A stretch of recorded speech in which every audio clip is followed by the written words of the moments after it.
What if I told you that the most important meal of the day was wrong? I used to start the day off with a bowl of cereal thinking, "Oh, okay, I'm filling myself up for the day and I'm going to be ready for the day." But little did I know it was sabotaging my energy, my success for the day, and my overall well-being.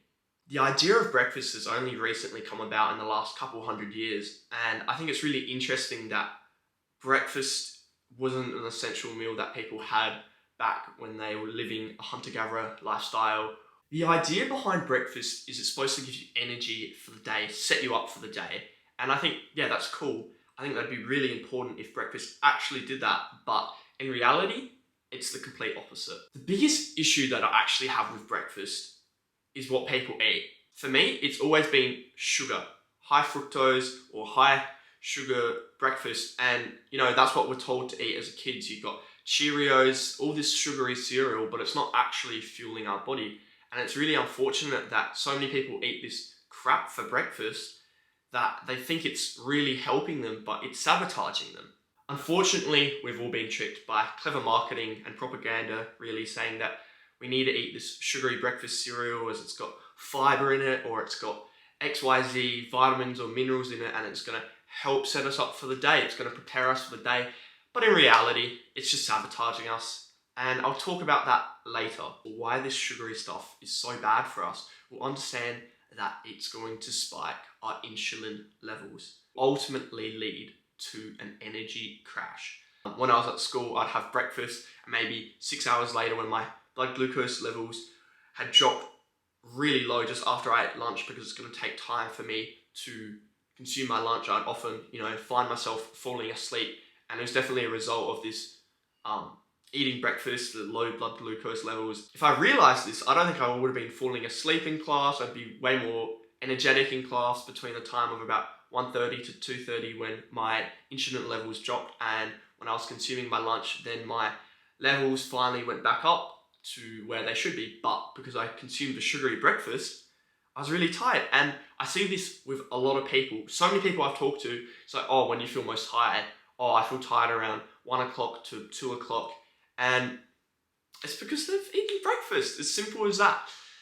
Whatever you're eating for your breakfast, you are dropping your energy levels. You might feel energetic for a couple hours just after consuming breakfast, but afterwards it's met with a sharp decline of energy. You might feel sluggish, you might feel unmotivated, and that's not what we want. Especially as a man, we want to feel energetic for as long as possible, get as many tasks done, do as much work as possible, and we shouldn't be feeling tired at like 11:30, we should be feeling tired at 12 o'clock, 1 o'clock, 2 o'clock. For me, the morning is the most productive time. And I think that's been true for the last tens of thousands of years, is that people would go hunting in the morning, etc., or they get all their work done in the morning, so in the afternoon they're able to relax, do other tasks that aren't as strenuous, as you've got the most energy in the morning.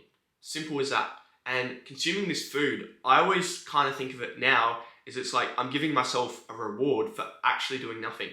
You kind of got to think of food as a reward in some cases. That why are you rewarding yourself with this food, this blood sugar spike, without doing any work? Before you guys argue with my points here, genuinely try not eating breakfast for 7 days. If you can do that for 7 days and you wholeheartedly don't eat breakfast for 7 days, then you can argue with me in the comment section, but I guarantee you, none of you guys have gone 7 days without eating breakfast. People will also make the argument that, "Oh, I'm hungry, I need to eat food, I'm going to be unproductive when I feel hungry." Generally try and go 3 days without eating food. Do a fast for about 3 days, and you'll understand when you actually feel hungry. Most people, when they say, "Oh, I feel hungry in the morning," it's not that they're actually hungry, it's just their body saying, "Oh, we got to eat something." We're going to start using fat, our energy stored, if we don't eat some sugary carbs. And we should be using our fat because that's going to keep our blood sugar levels the most consistent throughout the day. If we're using our stored fat, we're going to be consistent. It's not going to spike, it's not going to drop. And in the morning, it's so important because it's just going to be flat. And then after you've had some lunch and you want to do maybe a workout or you want to do something else, blood sugars can spike.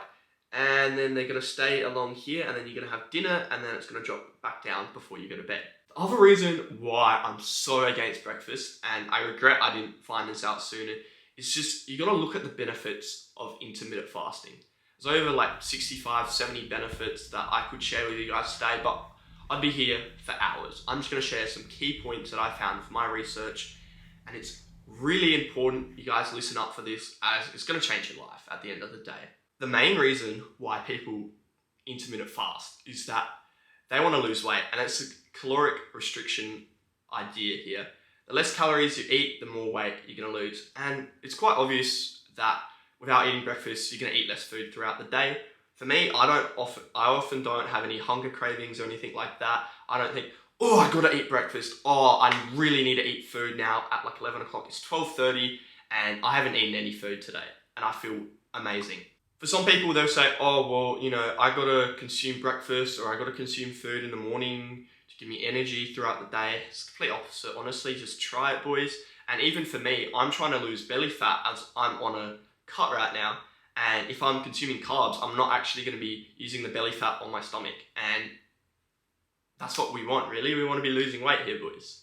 There was a study conducted on these obese individuals trying intermittent fasting, and their current diet was crap. And it's talked about the diet's not optimal, the diet's not great, but what they ended up doing is saying, okay, you eat your diet, just don't eat breakfast. They lost between 4 to 10% of their body weight in general within 3 months. Yeah, that's pretty significant. And it's not even like they've changed their diet to something healthy, anything like that. They just stopped eating breakfast. How hard is that? Literally, all you had to do was stop eating breakfast and you could have lost 5 kilos of fat.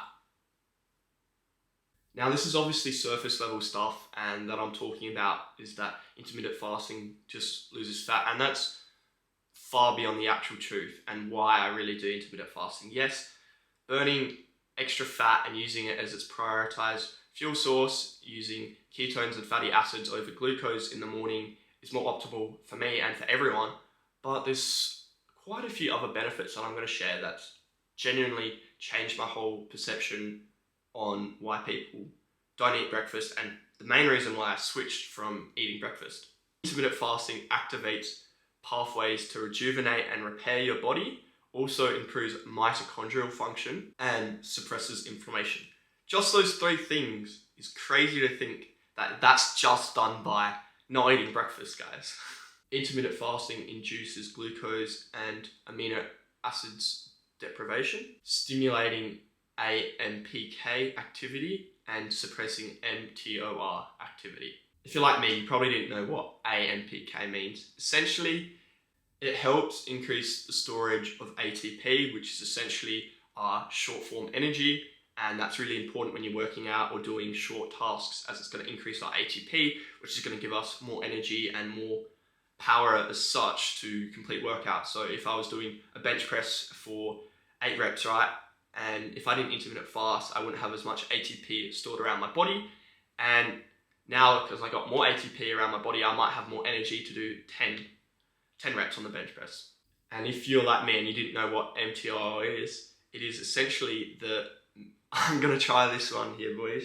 It's the mechanistic target of rampacine, which is responsible for the aging of your cells. Yeah, the aging of your cells. So by suppressing it, you're essentially increasing your natural lifespan. How crazy is this from just not eating breakfast, guys? You're literally increasing your lifespan, you're increasing the amount of energy you have in short workouts.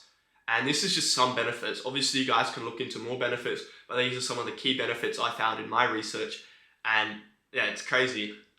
If you guys still really want to eat breakfast after this, I don't know what you've been doing. Like I said before, there's more benefits to intermittent fasting, and I could spend hours talking about it to you guys, but that's not an entertaining video.